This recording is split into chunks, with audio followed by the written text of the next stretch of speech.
Hello and good evening viewers, कैसे हैं आप लोग। स्वागत है आपका शेयर बाजार ज्ञान की एक और वीडियो में। और आज की इस वीडियो में हम बात करने वाले हैं इंडिगो के शेयर के बारे में। इंटरग्लोब एविएशन लिमिटेड आज 2.1% नीचे आज ये शेयर बंद हुआ है। बहुत ही स्ट्रांग मोमेंटम के बाद में आज पहले दिन इसमें गिरावट देखने को मिली है।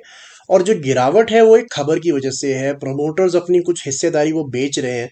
तो क्या पूरा मामला है, कैसे इम्पैक्ट कर रहा है शेयर को, कब तक इम्पैक्ट करेगा और फ्यूचर क्या है इस शेयर का, इस सब चीज़ों के बारे में वीडियो होने वाली है। चैनल पे अगर आप लोग नए हो तो आप चैनल को प्लीज सब्सक्राइब कीजिए ताकि रोज आने वाली वीडियोस आपको लगातार मिलती रहे। तो खबर ऐसी आई है कि जो गंगवाल फैमिली है जिनके पास में लगभग 17% स्टेक है इंडिगो का, वो लगभग 8% अपना जो स्टेक है वो बेचने वाले हैं इंडिगो के अंदर में। और ये जो शेयर ये बेचेंगे, ये 15 जुलाई का इनका एक लॉक इन पीरियड है, जिससे पहले ये नहीं बेच सकते।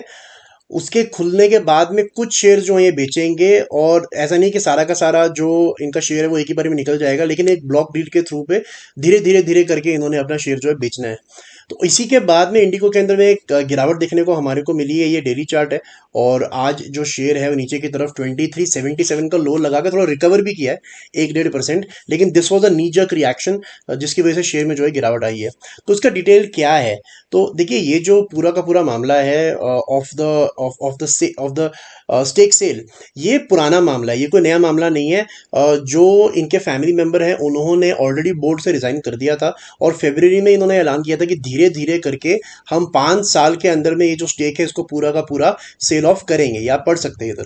So it is not a new news, लेकिन ये एक आप बोल सकते हो एक साइकोलॉजिकल हमेशा एक डिसएडवांटेज रहता है शेयर के। जब भी प्रमोटर एक कंपनी में से निकलते हैं और अगर ह्यूज सम ऑफ सप्लाई आएगा, शेयर के अंदर में बिकवाली आएगी, तो डेफिनेटली वहां पे कहीं ना कहीं शेयर का दाम जो है वो गिरेगा ही गिरेगा। तो अब आगे का क्या है, आगे का क्या प्रॉब्लम्स है इंडिगो के अंदर में। तो देखिए ये जो एक न्यूज़ थी ये वन ऑफ न्यूज़ थी, और जब जब वो असल में अपना स्टेक बेचेंगे तो थोड़ी बहुत सप्लाई मार्केट के अंदर में आएगी। लेकिन एज सच स्टॉक के अंदर में कोई भी दिक्कत नहीं है। उसके पीछे रीज़न बहुत सारे हैं। अगर आप नंबर्स भी उठा के देखोगे तो कंपनी नेगेटिव से पॉजिटिव में आ चुकी है। पिछले क्वार्टर इन्होंने 900 करोड़ का नंबर दिया है, उसे पिछले क्वार्टर 1400 करोड़ का नंबर दिया है नेट प्रॉफिट के अंदर में। ओवरऑल मार्केट वाइज भी इनके लिए काफ़ी कुछ अच्छा है। जिन लोगों को इंडिगो के कंपनी के बारे में ज़्यादा मालूम नहीं है, मैं बता देता हूँ कि जो इंडिगो की कंपनी है, that is basically the largest market share holder in the domestic airlines. हमारे यहाँ जितनी भी एयरलाइंस काम करती हैं डोमेस्टिकली, उसमें से 50% का हिस्से से ज़्यादा का जो हिस्सा है वो इंडिगो के पास है, उनके पास में इसका मार्केट शेयर है। साथ ही साथ में जो क्रूड ऑयल के प्राइसेस जो हैं वो नरम हो रहे हैं, उसकी वजह से भी एक सेंटिमेंटल इम्पैक्ट अच्छा आता है इनको, बिकॉज इनका जो कॉस्टिंग है, मार्जिन है, वो बहुत ज़्यादा इम्पैक्ट होते हैं क्रूड ऑयल के प्राइसेस के साथ में। और तीसरा जो आपने सुना होगा, जितने भी राइवल इनके पीयर कंपनीज हैं, स्पाइस जेट हो गया, गो एयर हो गया, उन सबका बुरा हाल है। और नए नए बैन्स और नए नए इश्यूज उनके साथ में आ रहे हैं। So all in all for the future it looks really really good. अब हम बात कर लेते हैं चार्ट्स के ऊपर में।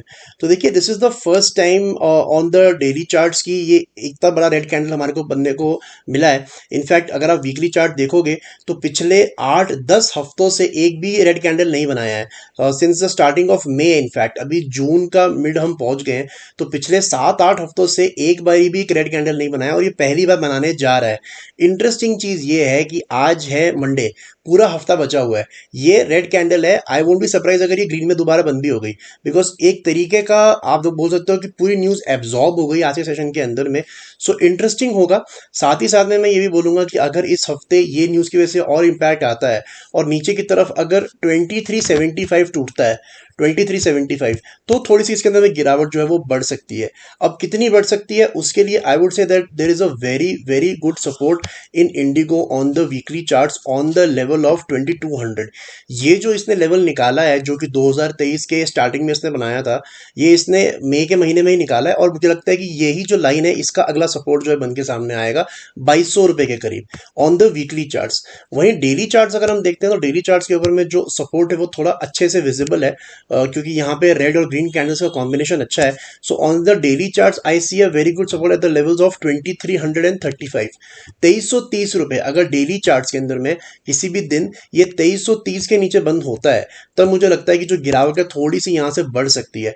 But for the long term picture मेरे को नहीं लगता है कि इसके अंदर में कोई प्रॉब्लम है। क्या इन लेवल्स पे खरीदना चाहिए, now that is a different different topic all together.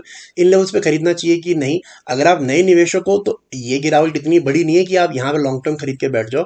I think अगर आपको इंडिगो का शेयर 2000 के करीब मिलता है या 2100 रुपये के करीब मिलता है तब खरीदना भी चाहिए, लेकिन 2400 रुपये के करीब मुझे लगता नहीं कि रिस्क रिवॉर्ड रेशो इतनी अच्छी है for the long term investors. लेकिन जिन्होंने खरीदा हुआ है उनके लिए मैंने दोनों के लिए लेवल्स बता दिए हैं।